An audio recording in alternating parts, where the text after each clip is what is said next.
Hi, this is Dave, and welcome to the weekly market recap, closing out the week for, I guess it would have been Friday. Geez, this month is going really fast. Friday, November the 30th, and we're recording this video on, it's actually Saturday, December the 1st. So let's take a look at the markets as we always do, starting out with the Dow futures on the daily chart.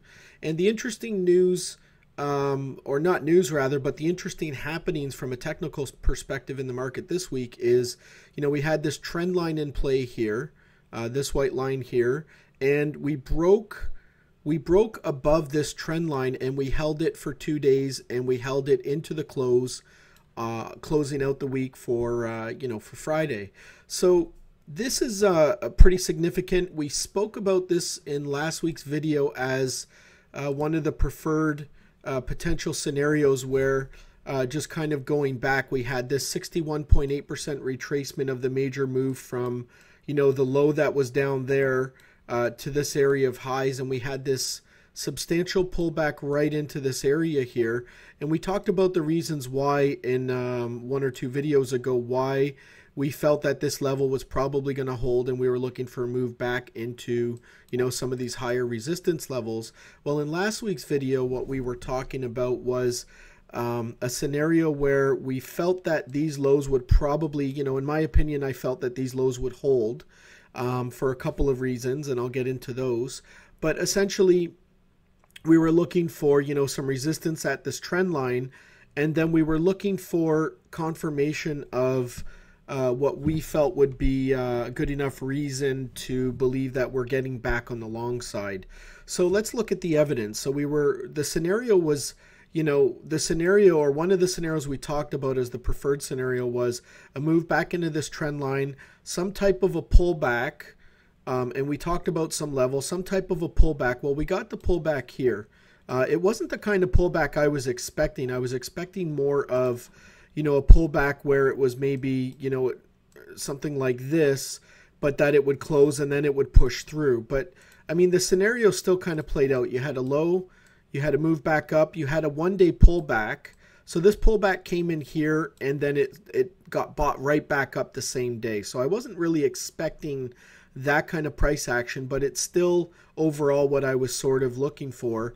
And then, we pushed back, and then we pushed through this trend line. So at this point in time, there's no reason in my mind, or in my opinion, to be interested in the short side. I think, when we look at all the evidence, some of the things I mentioned earlier, my trending indicator was going buy side. The stochastics, were coming out of oversold territory. And I apologize, in last week's video I might have said overbought territory. Sometimes I say them backwards. But so we were essentially oversold on the stochastics here on the short and the long. And you had a MACD crossover. Now, having said that, the MACD crossover, from an over, it was kind of oversold as well, in oversold territory. And then you had the crossover, and now you're approaching this zero line. So I would expect some sort of resistance from an indicator perspective around, in and around that zero line. So a couple of other key points here, in terms of this move, so we had the pullback. The levels that we were looking at for the pullback, let's just, we were talking about fibs. Let me grab some fibs here. And we were talking about potential pullback levels from this high to that low, and we didn't really quite even get there. I'm going to remove these fibs here because that, that 618 move is done. But we were looking at this low to this high, and potentially a 50% move or a 61.8% move. We didn't even really get down there. We didn't even really get to the 50% retracement. So that's why this move was a little bit surprising. It was stronger and quicker than expected. So now, one cautionary note, but with a caveat, is the fast stochastics, which is this blue line, and the slower stochastics, which are these the cyan and white line, are starting to get into overbought territory.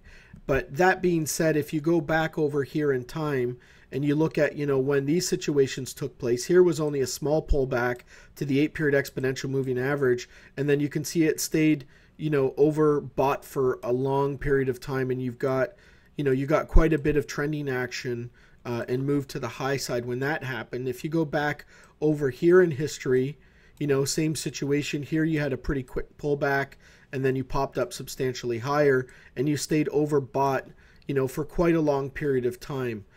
Back over here, you didn't really stay overbought very long, and you sold off nicely. So, this, just because the stochastics are overbought, it doesn't mean that you won't get a situation like this or a situation like that can see you really, traveling higher. So in terms of the next levels of resistance, well, let's look at a couple more data points as well first. So from a technical perspective, this didn't quite play out, but we did get a pullback. Let's look at this situation here where you have a situation here where the moving averages are starting to cross again. So this yellow line is the 8-period exponential moving average. The cyan and the white line are like the 18 and the 21 exponential moving average. And I'm drawing really terribly there with a mouse. But essentially what it looks like is happening is it looks like you're getting a situation where the 8 looks like it wants to cross, above the 21 exponential moving average essentially. So if we get an 8 crossing above the 21 exponential moving average, that would be, from a moving average perspective, the sort of telltale, that we're going higher. That said, I mean, that's coming in a lot later than, some of these other indications here, that kind of told us. From a support resistance perspective, I think the breaking of this trend line is what I was really looking for. And now in terms of levels higher, where might we go from here? I mean, we'll probably get some stair-stepping action in the meantime. We could even get a pullback, down to here. I think this is the major support level now. It's not uncommon to see the indices do, something like this where they'll come down and they'll find a level, which is kind of like, the line in the sand there, and they'll come down and they'll peg that level and then they'll bounce off it. So at this point in time, I wouldn't be surprised to see some sort of a pullback at some point, even to retest somewhere around that level, which is around 12,741. So I wouldn't be surprised to see that. I'm just going to make that a little bit thicker. I'm going to leave that on the chart. I wouldn't be surprised to see it come down and retest that level and see if, there's still willing buyers there, and if we're going to hold that level. Now, normally what I'd be looking for is a little bit more, volume coming in there. But, that level got supported there, and it's obvious support. You had a little bit higher volume, in that level. So, for it to come down and even break through that trend line again, retest and pop back up, or come up a little bit here, do one of these where we either, we come down and we retest that, or, where we do this kind of a thing where, we come up and then we come down and retest close to there, and then we, pop off. So that, I wouldn't be surprised to see that. I also wouldn't be surprised to see, some high and tight action in here and then a push up. So the next levels of obvious resistance are 13,200. This was, going back in time. We've talked about this in other videos, and we've had this, line on the chart for quite a while. You can see, these swing highs, and then when it broke through, came down, it tested, it held support. It was resistance over here. You can see a lot of wide range bar activity going through that level, resistance here, failure. So now we're, I wouldn't be surprised to see the market come up and test this, and this will be the obvious, that would be the obvious resistance level at that point in time, or at this point in time. So what I'm going to do, because we're trading below it, let me change that to red. I'm just going to keep the level on there because now it's, we're trading below it. It's now resistance. So I also, I'm looking at this sort of secondary trend line here from, from these highs. So, I'm looking at 12,200, as the price action, continues on, this trend line might come down to meet this, or it might even come higher. So I'm looking at this as an area of resistance wherever the price action might come and touch that trend line, and I'm looking at 13,200 as the major resistance at this point in time. So I hope that makes sense. Let's take a look at the sister indices and get an idea of are they diverging or are they following suit. Okay, then, so if we take a look at the S&P futures on the daily chart, what you can see here is the same kind of action where you had this swing point here, you broke above it. You can see here the 8 has crossed above the 21 exponential moving average. So from a moving average perspective, you've got this situation here where this is kind of confirming a little bit more strength. And then if you drop a trend line here, from, let's say, these points here, you can see that we broke above that trend line as well. You've got areas up here of potential resistance, in and around, these highs, which come in somewhere around, 1431, somewhere in and around that level, 1429, 1430. And let's just take a look at what the fibs might be telling us, from this major high, this major low. Okay, so this is interesting. So you've got, you had to move from this high to this low right into the 618. So I wouldn't be surprised to see some kind of a minor pullback, at that level at least, just to come back down and, build a base, or, at least come off of that level, maybe come back down and test that trend line. I'm actually just going to jump back to the, to the Dow. And okay, that was the other chart, and we were actually working with this chart, the current contract month.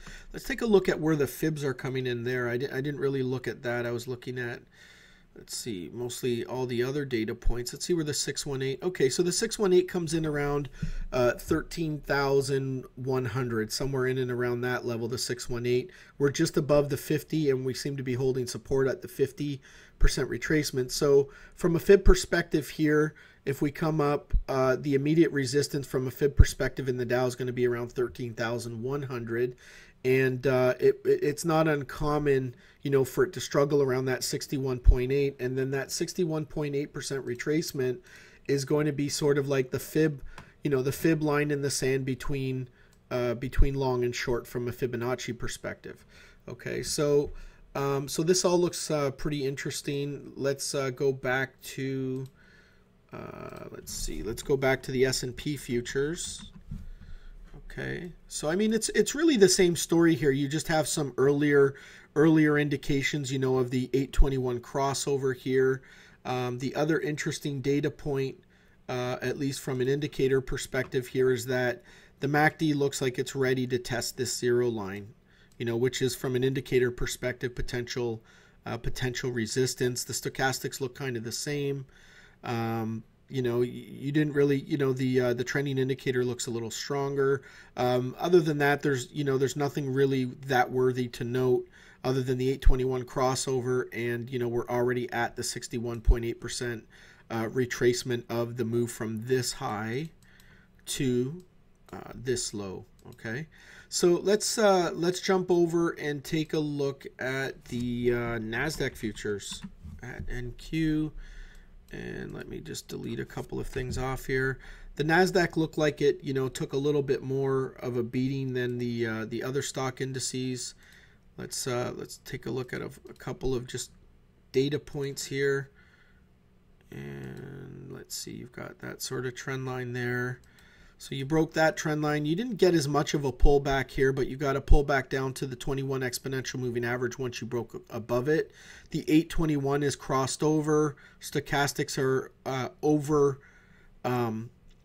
overbought, but it's not uncommon for them to stay overbought for a long period of time, like you see over here. Like we mentioned earlier, in a trending environment, this is actually a telltale sign of a trending environment. And, oscillators work great until you start trending. And, it tells you something in itself that the market's trending. But, trying to get short in here just because you're overbought. You can feel a lot of pain doing stuff like that. So I really don't like to use them that way, unless you're in more of a sideways kind of market. So from this perspective here, you've got trendline resistance coming in up and around, some of these higher levels, 27.16, and then you have, let's see what the fibs look like. Let's take these ones from the very high. Okay, so this is an interesting confluence point, because you have, you've got some congestion and some swing points coming in the background. Here, here. So right and around where this trend line is going to meet this 61.8. So I think this area here seems to be, from a technical perspective, an interesting area.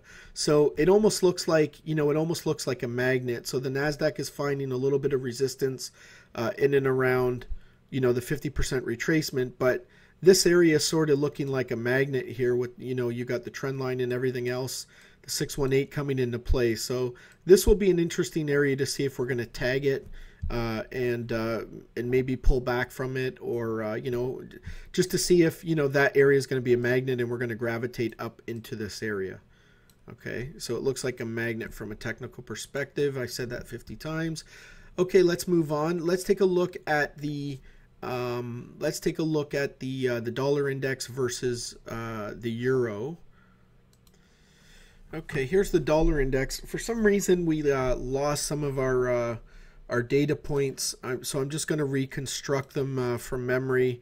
We were looking at this area here, which was a support area that we were trying to a support resistance area that we were trying to get through. Let's see, when we were talking about going back, a few videos ago, we were talking about this was actually resistance at the time. I'm gonna keep it green because it's support now.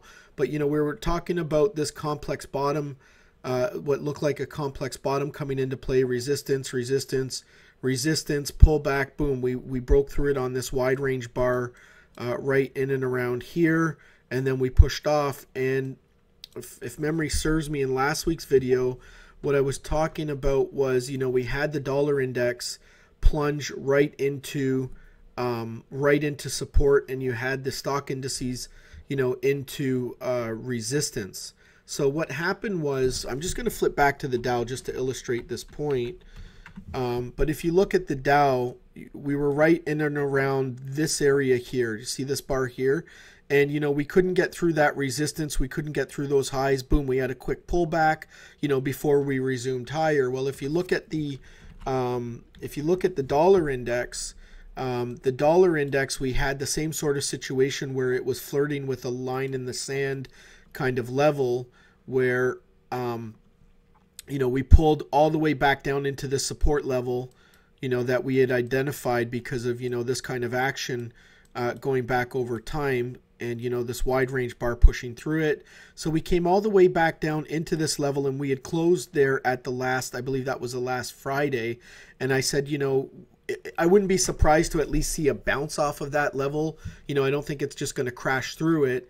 And we essentially, Monday bounced a little bit, slipped through it, and then Tuesday you can see we had a fairly decent bounce, which would have coincided, let's say Tuesday, Wednesday, Thursday, Friday. Yep. So there's Monday, right? We bounced a little bit. We held. We slipped through Tuesday.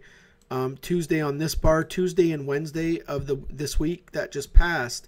We had a decent bounce back into resistance. So that's sort of what one of the scenarios that we had talked about, for the simple reason that this is a significant support level. So the question is, at this point in time with the dollar index, you can see that you had a crossover in the MACD. This should actually be, this is looking a little bit bearish, so this should be red. So you had this crossover in the MACD. You have, now you're in oversold territory. I'm sorry. Yeah, you're in oversold territory. I think I explained that wrong on my last one of the last analysis. So now you're essentially in oversold territory. uh, on the stochastics. But this is really the key. This is really the key level here, right around 80-20, right in around this area here. So you've got a couple of negative things going for it, but the dollar index is really just holding on to this level for dear life at this point in time and just consolidating, maybe building a base around this level. So the trending indicator looks negative. The MACD is starting to look negative, but it's you've got its zero line. If it crosses below that zero line, that's really going to say a lot. And you've got an 821 crossover to the downside here as well. So this is looking negative, and this is looking negative. And if the stock indices push higher, and the relationship holds true where the stock indices usually move inverse the US dollar. In fact, everything seems to move inverse the US dollar these days. You could get a potential scenario like this, and come back and test some of these lower levels, down here. So that's, if we see some kind of a move like that where we just keep, kind of bear flagging here, and then, it fails this level, and then it pushes down, we could get a retest of some of these lower levels in the dollar index. So that's sort of what it's looking like in terms of, the evidence that's kind of setting up here, here and here. So let's take a look at the euro and see if this gives us a few other clues as to what might be going on here. So the euro, interesting. Okay, let me delete some of this stuff off here. I don't really care about these fibs anymore. I'm going to keep these levels on. So the euro, the only thing really that the euro is telling me is, it's telling me exactly the opposite of what the dollar index is telling me, where, you're at, the dollar index is at that key level of, let's say 80-20-ish in terms of support. Well, the euro is at this key level of $1.30 that we've been talking about, going back, for months now in these videos, where, the $1.30 is really the key resistance level. So, we pulled back into some of these levels here that we had on our chart. Now we're back into $1.30, and you've got some bullish action coming into play where, you're trading above the 8 and the 21 exponential moving average. The 8 is crossed above the 21 exponential moving average. You've got some positive action. You're in overbought territory.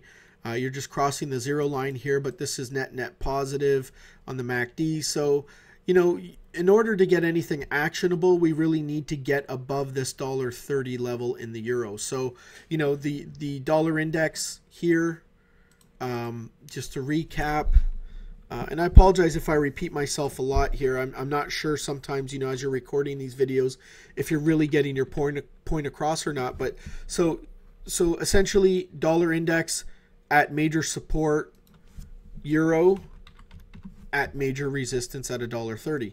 So that's all I have this week for the market recap for the stock indices, the euro, the dollar index, US dollar index. We have a meetup coming up tomorrow on elements of a trading plan. I hope to see you all there, and good trading, and have a great rest of weekend.